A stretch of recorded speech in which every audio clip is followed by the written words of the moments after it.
Општина Газибаба ќе добие нова детска градинка во населбата Инџиково, која се гради со средства од државниот буџет, преку проектот Првиот владин повик за подршка на инфраструктурни општински проекти. Како што истакна градоначалникот Боган Стевковски, градинката се гради на површина од 490 метри квадратни, ќе биде приземен објект со висина од 3 метри. Ќе има 3 занимални, други помошни простории со капацитет за згрижување на 48 деца, 36 деца на 2 години и 12 деца до 2 години. Министерот за локална самоуправа Златко Перински изрази задоволство од напредокот на изградбата на овој објект. Овој проект е насочен кон подобрување на условите за најмладите, за нашата иднина. Ова е проект еден од 4 од Првиот владин повик во насока на подобрување на капиталната инфраструктура.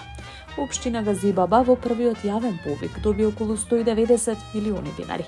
На вториот аплицираше со 16 проекти приближно со 600 милиони динари.